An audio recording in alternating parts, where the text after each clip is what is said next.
Also, the NFL is looking at a new Deshaun Watson lawsuit. It's new because it's been refiled, but it's from an old charge back in 2020. There was immediate speculation yesterday out of Cleveland that this was maybe fed to the Cleveland media to bring up, and now maybe a way for Cleveland ownership to get out of this contract with Deshaun Watson. So the timing of this, very curious. Yes, it's from an old chart. Now, the Cleveland Browns ownership has already said, basically, we don't care what he did off the field. You brought him in, you paid him $230 million. I don't know if you can go, hey, he's not playing well. Boy, we're really disappointed that this charge lawsuit from 2020 has come back up, refiled. Now is there a way to get out of this contract? I mean, I wouldn't put it past Browns ownership that they would do something like this. And they're looking at buyer's remorse here with Deshaun Watson. But that came up yesterday. It was like, okay, somebody's refiling a lawsuit, 2020. And then all of a sudden could the Browns get out of this contract with Deshaun Watson? I don't know the legalities of that, but if the NFL's looking into it, I guess there's the possibility. I don't know the language there. I don't know if they put any language in his contract. When you think about it, hey, we're going to take you. What you did off the field is criminal, certainly creepy, but hey, we're going to give you $230 million. We're not that bothered by it. And now all of a sudden, can you say you're bothered by it? Is there language in his contract that would allow you to get out from underneath a $230 million contract? Everything is guaranteed. I guess if I'm the Browns ownership, sure. I mean, my moral compass isn't pointing, in the right direction to begin with Deshaun Watson. So if you decide that you go, yeah, let's get out of this, I don't know if somebody's going to go, wow, what a lack of integrity. You've already shown it. You brought in Deshaun Watson.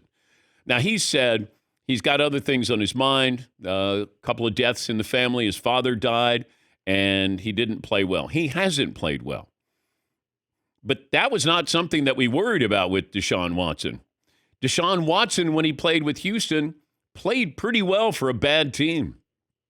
He didn't want to go to Cleveland. I'm told he wanted to go to Atlanta. Cleveland said, no, you want to go to Cleveland.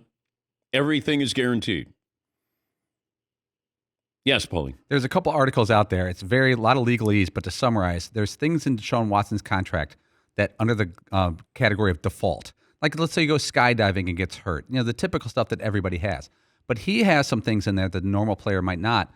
Certain things around conduct detrimental, being suspended under the NFL's personal conduct policy, performance-enhancing drugs, etc. Also, he has a clause if the club reasonably believes that he is engaged in personal conduct, etc., etc.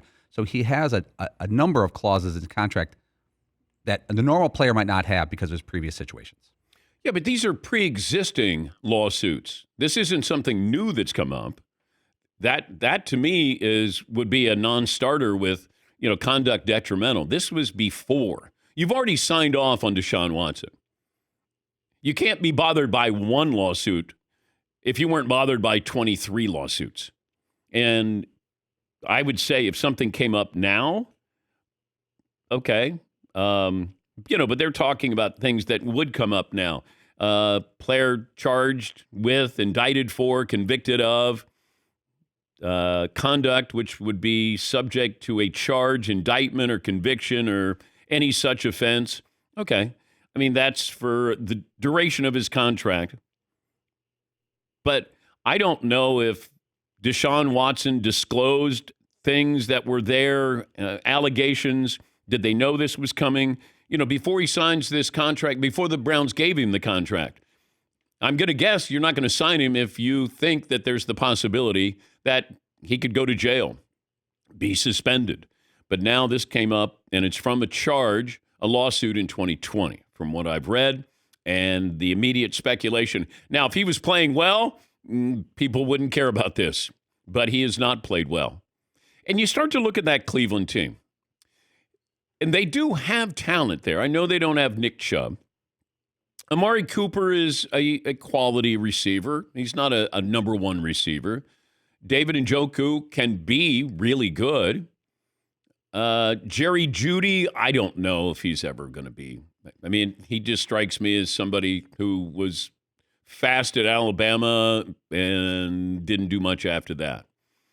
And I don't know. It's not bad to have a third receiver like that, but I just don't know how much he cares about playing football. And then I got Myles Garrett. Like, it feels like you have things. You went to the playoffs with Joe Flacco. It just seems like if you have Deshaun Watson back, I mean, it's not similar to Aaron Rodgers, but it does feel like, God, they went to the playoffs with Joe Flacco, Deshaun Watson there. They should be even better. The Jets won 7 games with Zach Wilson. They should be better with Aaron Rodgers. But, the Cleveland Browns, they went to the playoffs. And now all of a sudden you're looking at them. Now, granted, Dallas is a better team, but Dallas hit Deshaun Watson 17 times. That was a league high for a game. And if you say, well, compare the numbers, the next closest was 11 times a quarterback was hit in a game. So that's a... Woo! Ow! Stat of the day! Stat of the day! Stat of the day! Stat of the day! This is the stat of the day! Stat of the day brought to you by Panini America. I said it yesterday on the show, and Paulie goes, are you sure about 17? I go, yes. The Browns he got hit 17 times by the Cowboys in that game. Now, you're going to be a little gun shy. If just about every play you're dropping back to pass, you're going to get hit. You're going to start to think about it. You're going to get it out a little quicker. He looked uncomfortable the entire game. But is this about Deshaun Watson? Is it about the Cleveland Browns? It feels like, the onus is on Deshaun Watson. Like, we're paying, and he should be great. You're paying him. You gave him guaranteed. Now, you were desperate. I got to factor that in as well. Denver, desperate. I got to factor that in as well with Russell Wilson. These franchises act stupid sometimes. Brilliant businessmen to make billions, and then they act stupid. I mean, what the Giants did with Daniel Jones. Don't understand it. Don't understand it. And the Browns, you spend that kind of money on Deshaun Watson, I don't think you can be incredulous to say, I can't believe it. Because when I saw it, I thought, is this a new one? Like, was he getting a massage in Cleveland? Now, all of a sudden, you got grounds to maybe terminate that contract. This is from 2020. And you've already moved past this ownership-wise. It's like, yeah, boy, that's terrible what he did. Here's $230 million. Come on in. All's forgotten with us. We don't care. Yes, Marvin. And it was guaranteed. And I'm sure other owners were looking at the Browns like, wait, this is the guy you're giving. First of all, don't give him guaranteed money. Don't give this guy guaranteed money. The ownership was not happy with that around the NFL, from what I'm told. But you see how much Dak Prescott's got contracts guaranteed? $231 million? Do you think it's just a $230 and then he coincidentally got a $231 million deal? I don't think so. Yes, Paul? What makes it even worse for Cleveland is that they have to watch Baker Mayfield throw for 28 touchdowns and 10 picks at 1/3 the price. Right. Yeah. So, you have these contracts. The Cowboys officially tied to Dak Prescott for the next 4 seasons. And, you have to, these teams take a chance. Denver took a chance. Cleveland, they had to get rid of the number 1 overall pick, Baker Mayfield, to make way for Deshaun Watson. And Baker has played really well. Deshaun Watson's played 13 games in 2 seasons. The Broncos whiffed on Russell Wilson. They gave him $245 million. The experiment lasted 2 seasons. They're paying him over $35 million to not play for them, to play for the Steelers. Teams are aggressive. But if we've learned anything from these quarterbacks, a proven commodity holds tremendous value in today's NFL. You got to overpay sometimes, and there are times when you're going to whiff. I just don't know how Denver can say, come on in, and we got to trade guys. Like, that's a terrible deal. Deshaun Watson is a terrible deal. That's because ownership is desperate to find their franchise quarterback. Yes, Heaton. When do we start looking at if the Broncos whiffed with their head coach? I would say the development of Bo Nix, I mean, he probably bought himself 2 seasons. Because if Russ continued to play and play poorly, then we would look at the head coach there. But I mean, when Sean Payton came in, he said, this is a mess. And this coach, it's one of the worst coaching jobs ever. Yeah. And then Sean did not like Russell Wilson, wasn't his kind of quarterback, and he was going to get rid of him. Very costly. But now you got your guy.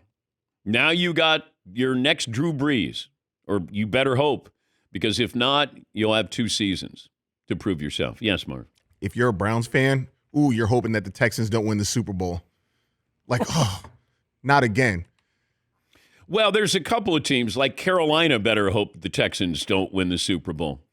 Because, I mean, I watched when Bryce Young threw the pick 6 and he went over to the bench, and it was like somebody brought their son to work day, and he was just kind of sitting there. You know, when your kids don't want to be someplace and they're kind of moping, and he just had this really sad look on his face. And I don't know him. I think we had him on during the draft, but I feel bad for him. Like there's certain situations where you go, I don't know if it gets any better. I don't know how it gets much better. Because it's Carolina. With that ownership, you lose your best player. Bryce Young goes, I mean, imagine going to the line of scrimmage going, oh my God, I'm going to be running for my life. We don't have any weapons. This ain't Alabama. You know? Do I have any eligibility left? Maybe I'll go back to Alabama. Yes, Paul. It's like the lifestyle is so different for like Brock Purdy. He goes, I could run it, or I could drop back and comfortably pass it to a number of people, and I'm probably going to have a lot of time to do so. It's like they're playing 2 different football games, those guys.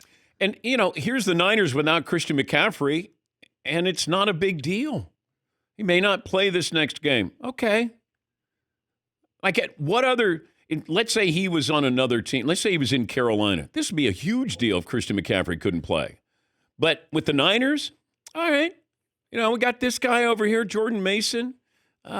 He seemed to do really well. We're fine. I mean, that is depth.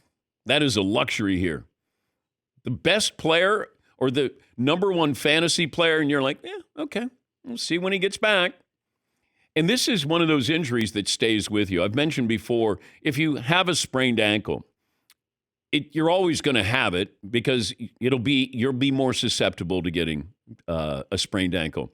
Now, this is tendonitis that Christian McCaffrey has. This has been there and going to be there probably his entire career.